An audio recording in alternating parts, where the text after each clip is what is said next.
Hey there everybody, Brett from Love Bats and the Belfry back for a new video. It's been a little while since I've done a horror vlog and I thought I would do one. We are getting close to Valentine's Day when I am recording this, and with Valentine's Day coming up, why not review like a horror film kind of in the spirit of that holiday? And my wife and I watched My Bloody Valentine, the original from 1981. And this is pretty new in the slasher craze. I mean, Halloween kind of made the slasher craze kind of blow up, and so it was only a couple years into it when My Bloody Valentine came out. And yeah, I mean, this is actually my first time seeing this movie, and I had a funny thought with this movie, and that is this a half decent movie? I would actually say, yeah, it's a pretty decent movie. Is it a good slasher film, which is what this is? It's not really a good slasher film. And the reason for that is because most of this movie, the kills, most people watch slasher movies because you at least get some cool kills out of it. And, that is kind of the reward for, sitting through disposable characters, not like likable characters, because you get to see a lot of them bite dust.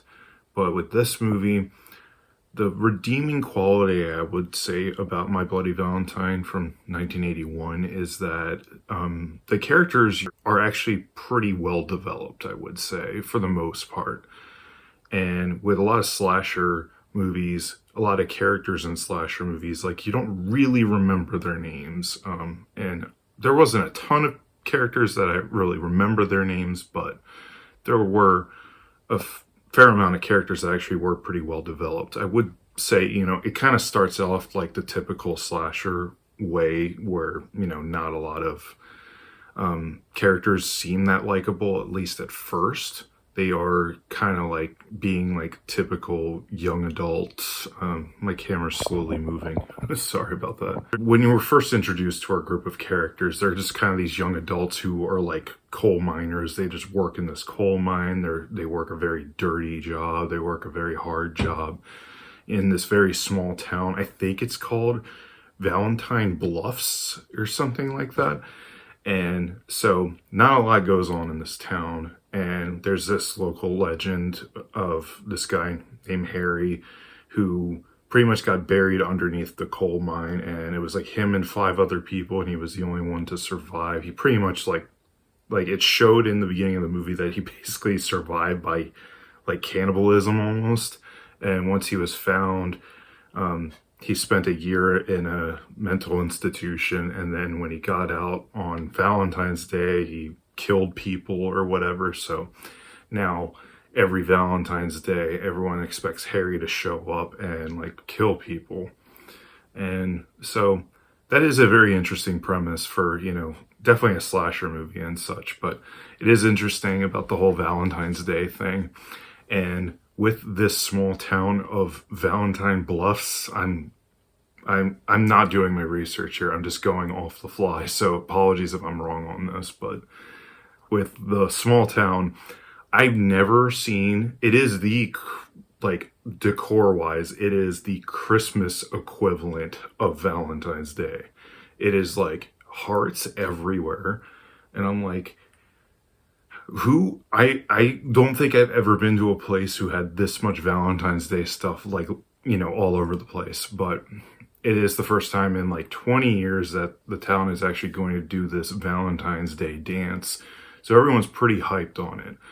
And when word gets out that, pretty much one of the first characters we're introduced to, who bites the dust basically first, Mabel, she's a total sweetheart. And guess what? She bites the dust first, and in a pretty brutal way. But like I said earlier, like the deaths, like you don't really see a whole lot of deaths happen. You kind of either see the aftermath for a split second, or like it just straight up cuts away from it. So you really don't even see anything. Or there's like a death like later on in the movie where it's like you want to see like that full thing, but you just see it like kind of in a blurry image, just like kind of off center. So you don't really see it.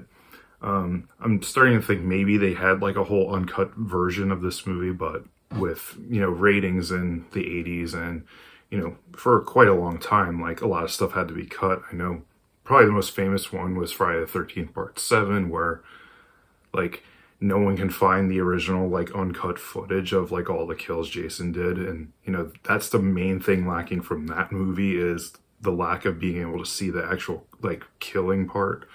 So that's the major lacking part of this movie. But the characters really are pretty solid throughout, and I would just say the acting isn't the best either, but yeah, I overall still enjoyed myself watching My Bloody Valentine. I'm not one, like, I try not to be too nitpicky, and even though I am like picking this apart a fair amount, I still enjoy myself watching it. Like, there's just funny things, and with it being from the 80s, there's just some stuff that just does not age well, and especially with like parts of the confrontation towards the end of the movie where the best like there's a part where like our main killer is like swinging a pickaxe, and he's just blindly like swinging it, like to the point where I'm like, are you trying to hit anything but the person you're trying to kill? And this made me think of Halloween 2 from actually the same year, 1981, I'm pretty sure. And it's towards the end of that movie where Michael Myers like gets blinded and he can't see anything, so he's just blindly swinging his butcher knife around. And so I got Halloween 2 vibes from watching that. And some of our characters don't make very smart decisions. There's a part where they're kind of trapped like down in this, coal mine, because the whole thing basically the dance is canceled, so they throw this big party and everything goes wrong. And like idiots, they decide to go down in this coal mine while everyone's drunk, to have a little tour or whatever.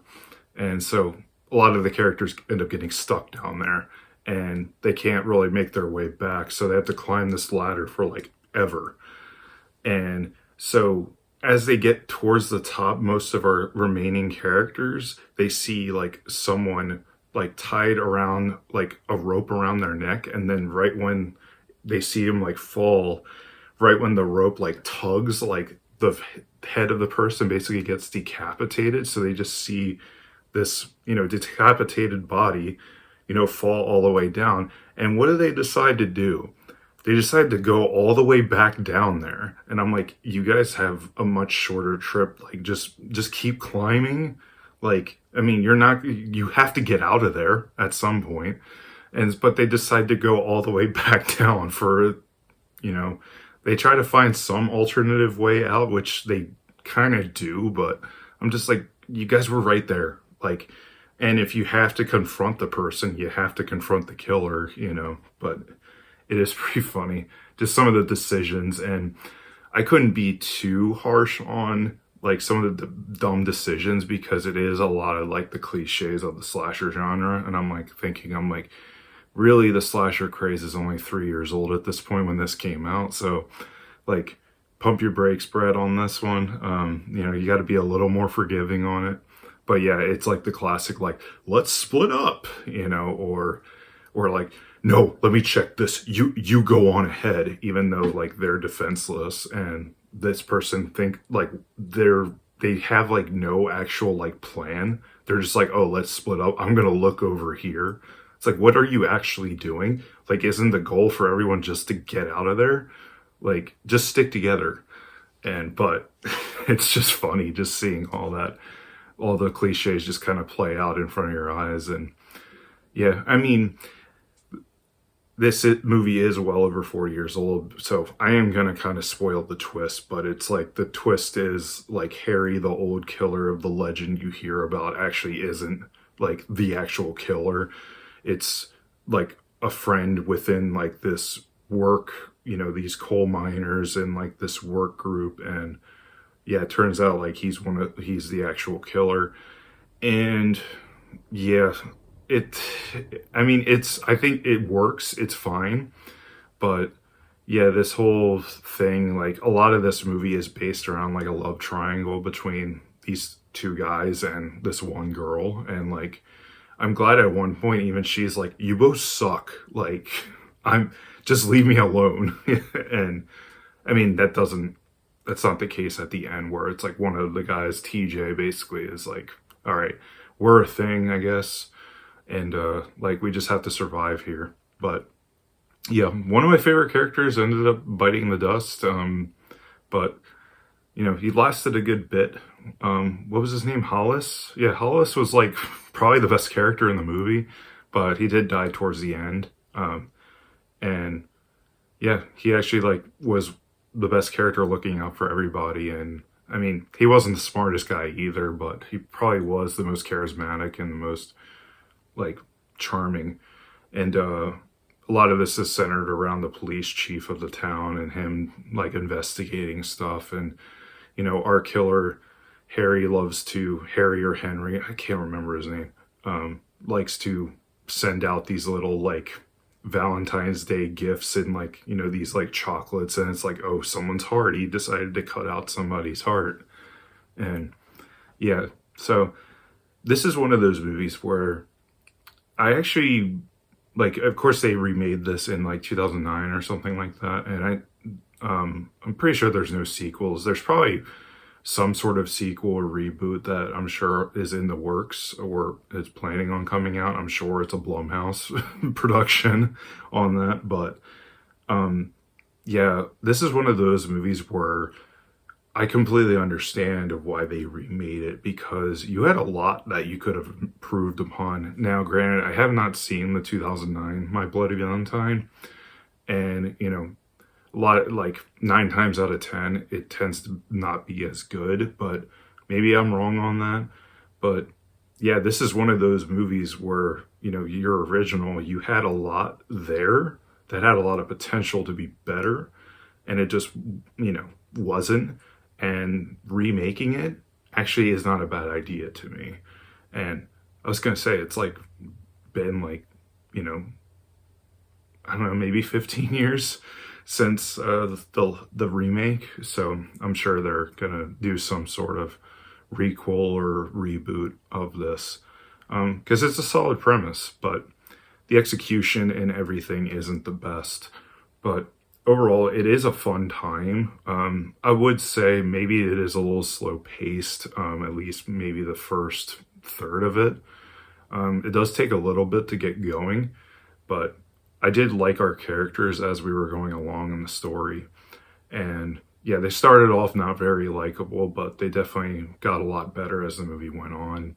And for slasher characters, like, I mean, you can't say that about a lot of slasher movies. Usually you just have dumb one-dimensional characters that you're just waiting to get killed in a really fun and creative way. But with this one, it was like the kills weren't there to like enjoy or get some entertainment out of. It was more of like, you know, who's gonna survive from this guy? Oh, they didn't survive, they're dead. But you know, you just didn't get a cool kill to go with it. But as far as recommendation, I mean, this is a decent Valentine's Day like horror movie to check out if you haven't seen it. I don't know, maybe my wife and I will watch the remake. Maybe. I don't know. We'll see on that. But maybe we'll just find something much better, you know, in general to watch. But if you're looking for horror, I don't think this is a bad choice. I think a lot of people's first choice for Valentine's Day, like horror, is probably going to be this. I mean, there's that movie Hard Eyes that just came out, but I mean, I'm not going to bother with stuff like that. Life's too short. Like, if you if something looks bad, just don't watch it, especially with the horror genre. I really like the horror genre, but you got to sit through a lot of garbage in order to get to the good stuff. So but I don't see anything that good about that Hard Eyes movie coming out. But yeah, that's about it. I don't really have much more to say on it, but I did want to just come on and give some thoughts on My Bloody Valentine 1981. Yeah, I overall still enjoyed it despite a lot of flaws in it. But that's going to wrap it up for my horror vlog. Yeah, if you'd like to see more horror vlogs, please let me know in the comments. I tend to be one of those people when I watch YouTube, I'm just like one of those silent watchers, or I'm just like, I enjoy watching a lot of YouTube stuff, but I don't ever like comment on it. So if you're one of those, comment on this video if you want to see more horror reviews, or if you enjoyed my horror review, or if you have seen, the original My Bloody Valentine and have some thoughts on it, I'd love to know your thoughts. If you think I'm wrong, tell me I'm wrong. But that's the whole point. That's the beauty of the internet here. Everyone gets to come on and express how they feel about something. And, these were just my thoughts. So hopefully you enjoyed that. Give me a thumbs up on the video if you enjoyed it. Subscribe to the channel because I'm all over the place with my ideas. I really don't even know half the time what I want to do in the next video. They just kind of happen at this point. I said at one point, I'm like, oh, I'm going to not do wrestling reviews. I'm just going to make a separate channel doing wrestling reviews. But it's like, Brett, you literally do so much like different stuff about different things. Like, just put it on one channel. You're not going to get like 500,000 subscribers from that. Like, you might as well just do what you want. So, but if you like it, that's just a bonus for me and hopefully for you too. So if I provided any sort of entertainment for you, thank you very much. And I am very grateful. Other than that, thank you all very much for watching. I'll see you in a future video. Bye.